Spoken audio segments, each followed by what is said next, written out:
হাসনাবাদের বরুণহাটে গ্রামের সীমান্তবর্তী এলাকায় ইছামতি নদীর বাঁধের বেশ খানিকটা অংশ বিপজ্জনক অবস্থায়।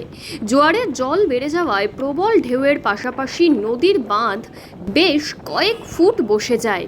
জোর কদমে মেরামতির কাজও চলছে।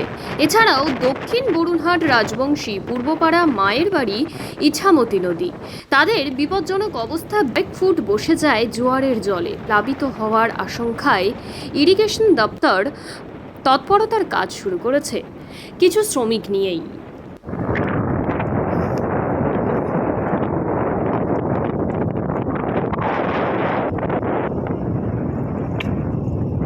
এখানে বাঁধের অবস্থা ভীষণ বাজে অবস্থা এবং বিপজ্জনক অবস্থায় বাঁধটা আছে।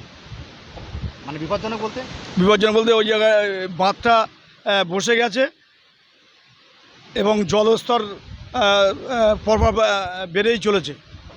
এখন কাজ হচ্ছে কি? ইরিগেশন ডিপার্টমেন্টের লোক এমার্জেন্সি সব কাজ করছে এবং এখন পাইলিং হচ্ছে এবং বস্তা দিয়ে এটাকে ঘাট করার চেষ্টা করা হচ্ছে। এর আগে কি ভেঙেছিল এখানে? এর আগে আয়লা আমফানের সময় এখানে ভেঙেছিল এবং এখানে প্লাবিত হয়ে গিয়েছিল। বারবার এই বাঁধ ভাঙছে এবং আমরা এলাকার লোক ভীষণ আতঙ্কিত। রাত ৩টের সময় আবার ঝড় বর্ষা হলে নদীর জল বাড়বে, জল স্ফীত হলে তখন এলাকার লোক সব ভেসে যাবে। আমরা খুব আতঙ্কের মধ্যে দিয়ে আছি। এই নদীটার নাম কি? এই নদীটার নাম ইছামতি। আর জায়গাটা হচ্ছে দক্ষিণ বরুণহাট পূর্ব রাজবংশীপাড়া মায়ের কালী মন্দিরের পাশে। আপনার নাম কি? আমার নাম অশোক কুমার বিশ্বাস। আপনার রাজনীতি, আপনার আওয়াজ, বাংলার খবর। নজর রাখুন বাংলা খবরে।